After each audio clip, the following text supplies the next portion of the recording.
মাত্র 8 মিনিটে BTS member জাংকুকের sketch কি বিশেষ হচ্ছে না? তো আসসালামু আলাইকুম everyone, myself Siya and welcome to my first YouTube video. ভিডিওটি ভালো লাগলে অবশ্যই লাইক, কমেন্ট অ্যান্ড সাবস্ক্রাইব করে ভিডিওটা শেয়ার করতে ভুলবে না। তো চলো লেটস গো। তো এখানে আমি পিকচারের আউটলাইন যেই ফেসটা সেটা আমি এখানে ড্র করে নিয়েছি অ্যান্ড তোমাদের বোঝার স্বার্থে এখানে আমি আউটলাইনগুলো এখনও ইরেজ করিনি, ওইভাবেই রেখে দিয়েছি। তো এখানে দেখতে পাচ্ছ আমি ওপর থেকে নিচ পর্যন্ত কয়েকটা আউটলাইন ড্র করছি। চলো এবার ডিরেক্ট মেইন ভিডিওতে যাওয়া যাক। এখানে সবগুলো লাইন ইরেজ করে নিয়ে দেন আমরা আঁকা শুরু করব। ভালো মতো ইরেজ করে নিই যাতে পরের বার আর ইরেজ করতে না হয়, তাহলে পিকচারটা খারাপ হয়ে যাবে। এরপর এখানে আমি কিছু টুলস নিয়ে নিয়েছি, যেমন paper stamp, 2B and HB pencil. এখানে ব্রাশ ইউজ করলে ভালো হয়, বাট আমি যেহেতু গরিবস, তো যেটা আছে সেটা দিয়ে কাজ চালিয়ে নিতে হচ্ছে আমাকে। পেপার স্ট্যাম্প দিয়ে স্ম্যাশ করে নেওয়ার পর এখানে আউটলাইনগুলো একটু ক্লিয়ার করে নিলাম এবং এরপর চোখের যে ভেতরের কালো অংশটা সুন্দর মতো ড্র করে নিয়ে পেপার স্ট্যাম্প দিয়ে আবার একটু স্ম্যাশ করে নিই যাতে দেখতে একদম রিয়েলিস্টিক লাগে। অ্যান্ড এই তো এখানে আমার করা ডান। তো এখন হাতে তুড়ি মেরে ম্যাজিক করে অপর চোখটাও একদম সুন্দর মতো করে নিয়ে এসেছি অফ ক্যামেরায়। আমার রেফারেন্সে ঠিক এরকমই ছিল, তো তোমাদের রেফারেন্স অনুযায়ী তোমরা করবে। এরপর পেপার স্ট্যাম্প দিয়ে আমাদের যে নোসের শ্যাডো এরিয়াটা থাকে ওইটা সুন্দর মতো ড্র করে নিলাম। নেওয়ার পর এখানে নোসের যে এরিয়াটুকু আছে আমাদের, এইটুকু সুন্দর মতো একটু স্ম্যাশ করে আবার একটু আউটলাইন ড্র করে আঁকিয়ে নেব। আসলে ইরেজ করার ঝামেলাটা একটু বেশি, কারণ একবার ড্র হয়ে গেলে ইরেজ করলে ওইটুকু আবার সাদা হয়ে থাকে, তো আবার আগের মতো ড্র করতে হয়। তো তোমরা একবারেই প্রথমেই সব কিছু একদম ইরেজ করে নিবা, তারপরে ড্র করা শুরু করবা, তাহলে ব্যাপারটা আরও সহজ হবে। এখানে আমার অলমোস্ট নোজ ড্র করা শেষ।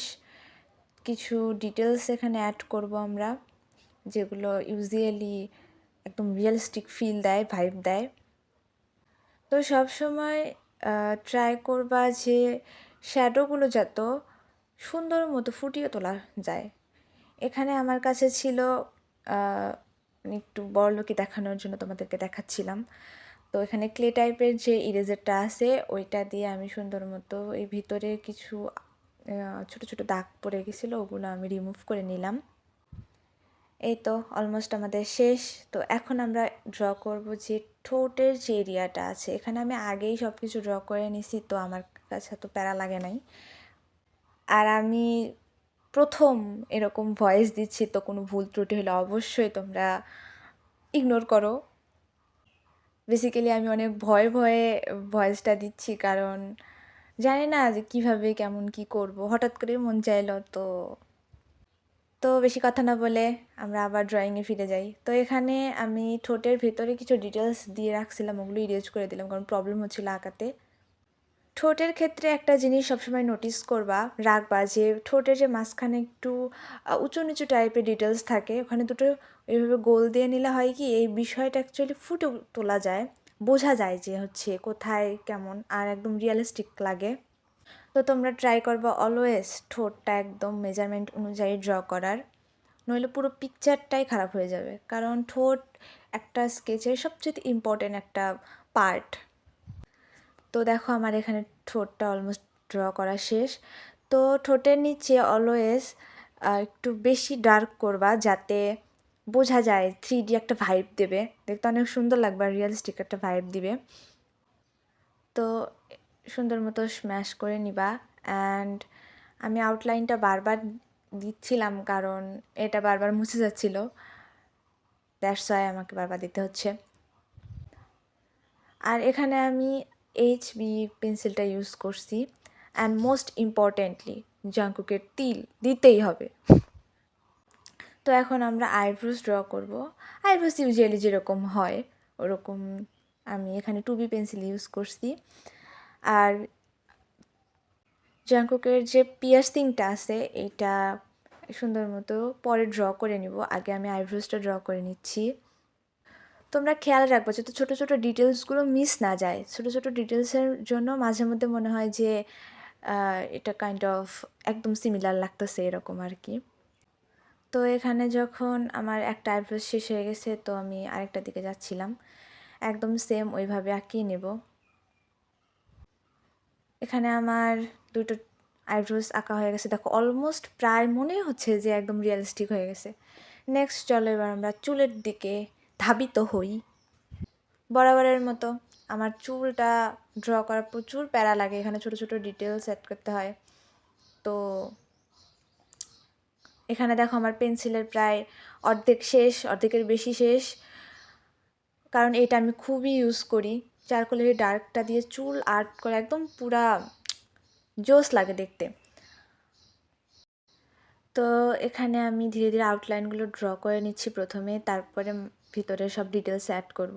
আর এখানে আমি ড্রয়িং করতেছি, আমার বিড়াল আমার পায়ের মধ্যে খামচি দিচ্ছে বারবার, তো ওরে সরাচ্ছিলাম এক হাত দিয়ে, আর এক হাত দিয়ে ড্রয়িং করতেছিলাম। তোর ভিতরে যে ডার্ক সাইডগুলো আছে আগে সেগুলো আমি ড্রয়িং করে নিচ্ছিলাম, দেন লাইট শেডগুলো আমি ড্রয়িং করে নিব। এর ভিতরের আউটলাইনগুলো মানে আমার মোটামুটি চুল আর্ট করাটা খুব পেইন লাগে, কারণ প্রত্যেকটা ডিটেলস দেওয়া খুবই বিরক্ত। আর ভিডিওতে তো কি বলবো, মানে ফোনে পিকচার নিজের মতো আঁকতেছিলাম। তো এখানে অফলাইনে আমি পুরো চুলটা কোনো মতো করে নিছি। নেওয়ার পরে এখানে একটা ব্রাশ নিছি, কারণ ব্রাশ দিয়ে ফেসটা করলে অনেক সুন্দর হয়, আর পেপার স্ট্যাম্প দিয়ে করলে একটু ছোপ ছোপ ছোপ ছোপ দাগ পড়ে যায়। তো এখানে ব্রাশ দিয়ে করে নিচ্ছিলাম। তো এখানে ব্রাশ দিয়ে করার পর আমি অফলাইনে একটু টিস্যু দিয়ে হালকা পুরোটা সুন্দর মতো একটু মুছে নিছি, একটু ব্লেন্ড করে নিছি ভালো করে, তার জন্য একটু সুন্দর লাগতেছিল।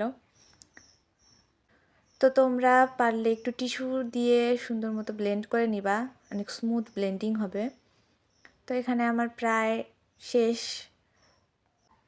এখানে আমি ছোটো ছোটো ডিটেলসগুলো আগেই অ্যাড করে নিই ফেসের, ওটা পরে একদম লাস্টে অ্যাড করব, কারণ ছোটো ছোটো ডিটেলস তো ফোনের পিকচারে, আর আমি তো ফোন দিয়ে ভিডিও করতেছি।